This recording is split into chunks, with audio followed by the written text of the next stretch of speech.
Mike Palmer from Know Your Rights Group and Success Coaching International with another important live video update. So of course, the big news for today is that late last night, Daniel Andrews came out and spoke about the one new case in Melbourne. He called a special live broadcast at 10:30 p.m. To announce the new restrictions for Victorians.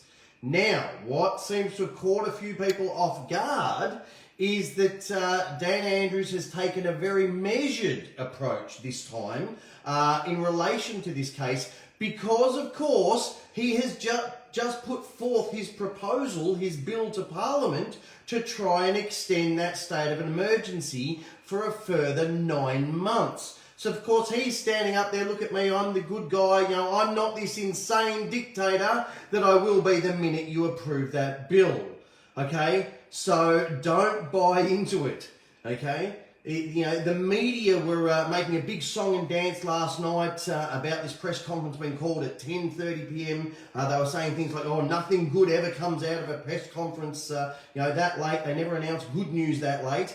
And of course, Andrews basically just came out and reinstated the ridiculous mask mandate again. And everybody felt relieved and went, oh, gee, maybe he's not that bad after all. Yes, he most assuredly is. Okay, don't take your foot off the pedal. Don't buy into it. It's just small moves in a much bigger chess game, just like everything else is. Now, speaking of those wonderful masks, these pathetic little paper things.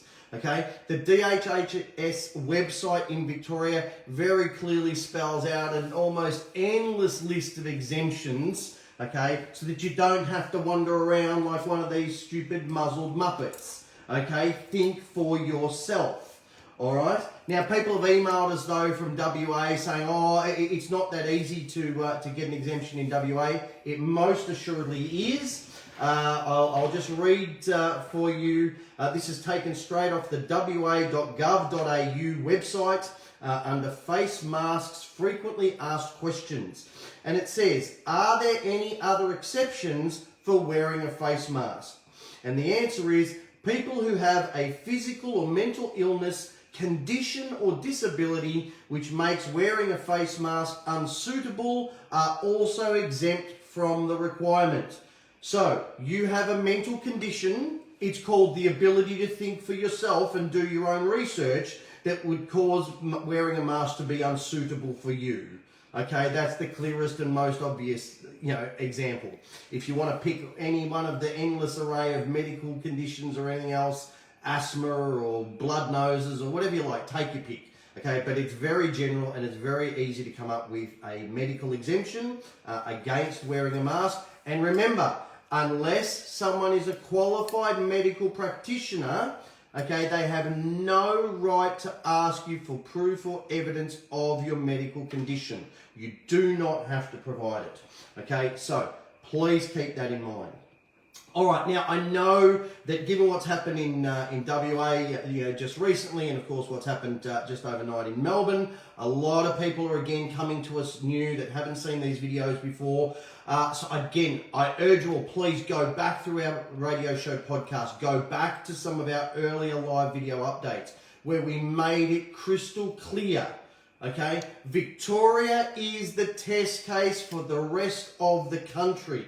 They try things out in Victoria to see what they can get away with, okay, and whatever works, whatever they get away with, they then slowly but surely introduce into the other states, and they just keep letting it do the rounds, keeping everybody living in fear until, of course, the vaccination is approved and provided, and the majority of people are then so scared that they rush off to get it. Now, even in last night's conference, if any one of you watched it, the media were flashing up big signs in bright red at the bottom of the screen saying it's only one case, don't panic. No one was panicking, for crying out loud. Okay, no one was panicking. All right, but that's what the media wants you to think. The media wants you to panic. The media wants you to live in fear because then you're not standing in your true personal power. You have no personal power when you live in fear. Okay, if anyone follows Anthony Robbins, you will have known that he's come out and spoken about this in some of his recent videos as well. Okay, don't buy into the fear. Do your own research and stand in your own true personal power. All right.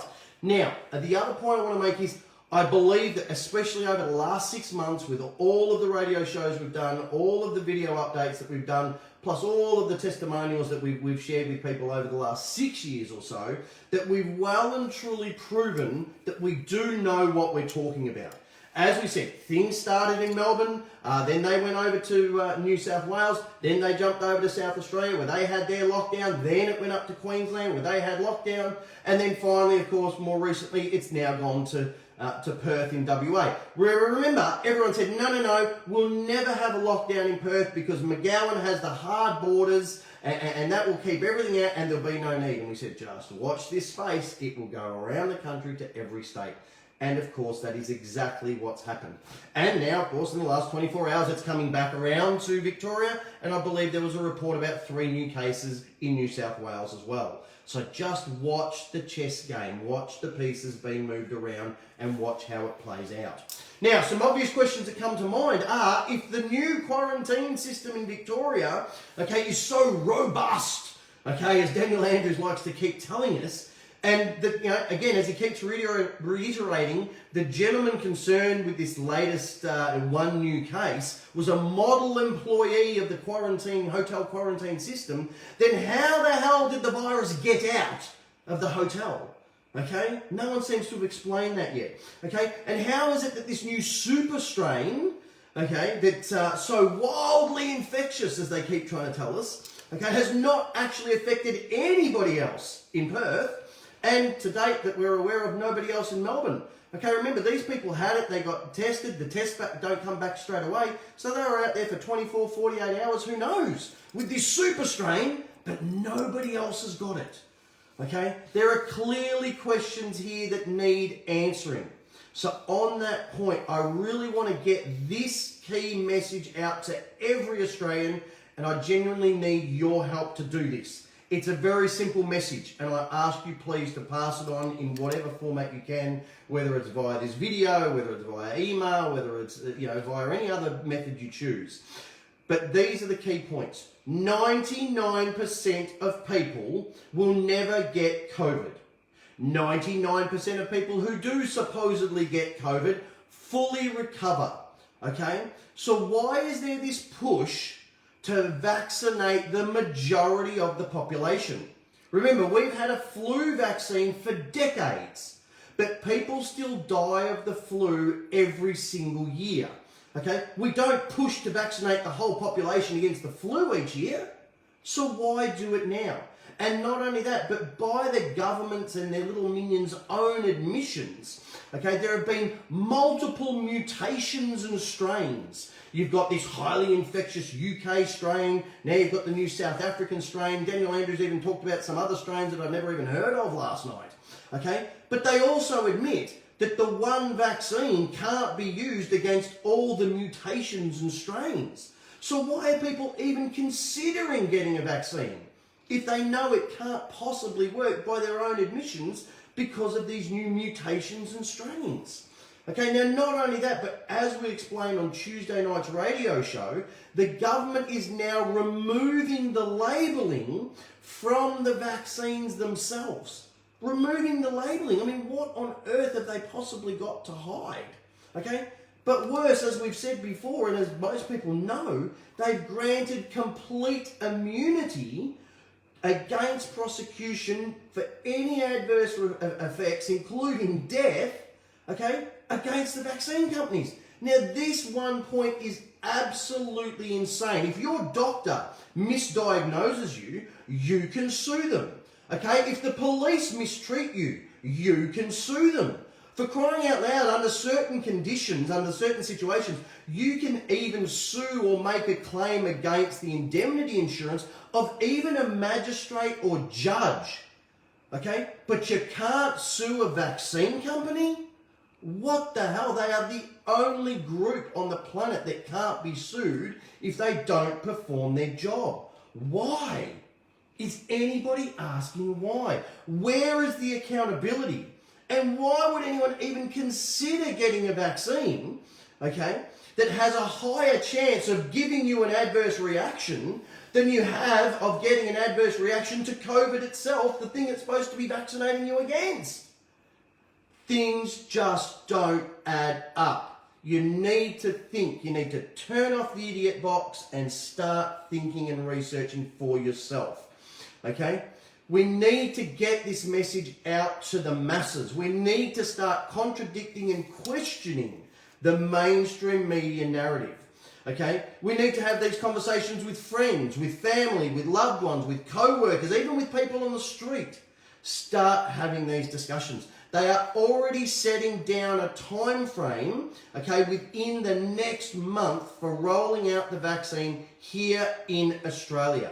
Now, the fact that so many people are buying into it and saying, yes, okay, we'll do it, is extremely worrying, okay, because it's the minority of people who can clearly see it for what it is, but they're the ones who will ultimately be affected.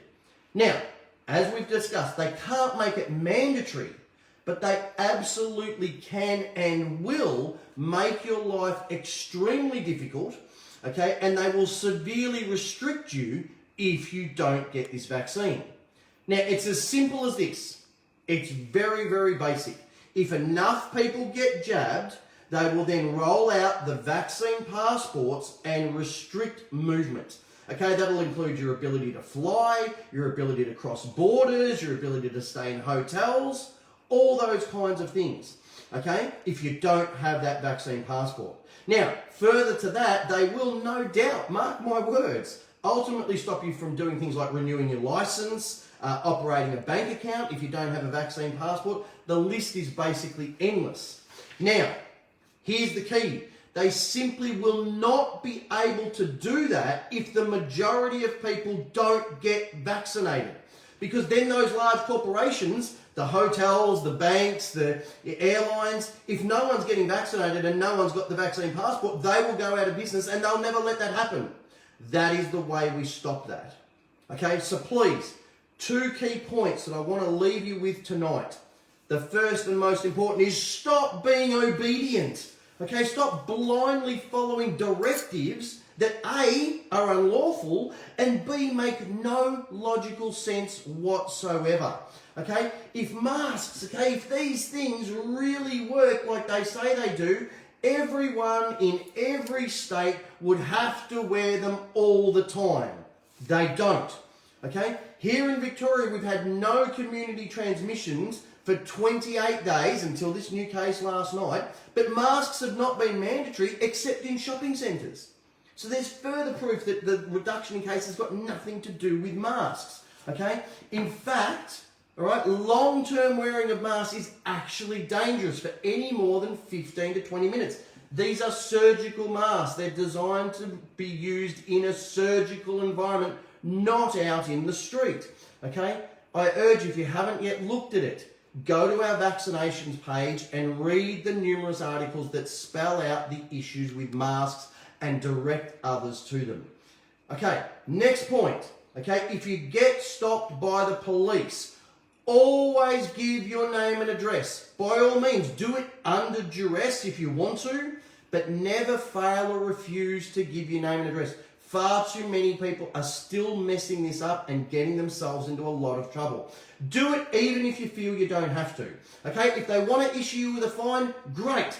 Okay, take the fine right then and there, then please grab the Aussie Speeding Fines book, all right, turn to chapter 3, all right, and there's the 3-step process. Use the general 3-step process as the template for challenging any fine, as hundreds if not thousands of their members have done.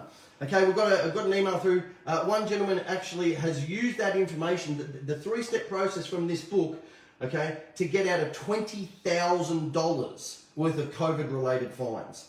Okay, so don't worry about giving your name and address and being issued with a fine. That is the least of your worries. Okay, the point is to start taking action now. Okay, don't wait until they're rolled out. Okay, send a loud and clear message to all politicians that you will not be getting the vaccine and you oppose any legislation, okay, or any proposed legislation that might in any way, shape or form restrict your freedom of movement, restrict your ability to interact properly in society, access any government benefits that you might otherwise be entitled to if you don't get jabbed. Okay, if every member of parliament is bombarded with the My Will letter, okay, that's the one that we have here in bonus chapter 1, mandatory vaccinations, there's a My Will letter in there. If every member of parliament receives that My Will letter and it comes from, thousands and thousands of different people all expressing their own will in their own unique way, but essentially about the same things, okay, will have no option but to change their position and to change their policies. Again, all you need to do is just go and look what happened in Italy just a week or so ago, where 250,000 cafes and restaurants just said, bugger this, and they all opened. Okay? Here is the line. Okay, here is the line. People power is far greater than the number of people in power. Our collective people power is far greater than the number of people in power. But we need to collectively exercise that power. Okay?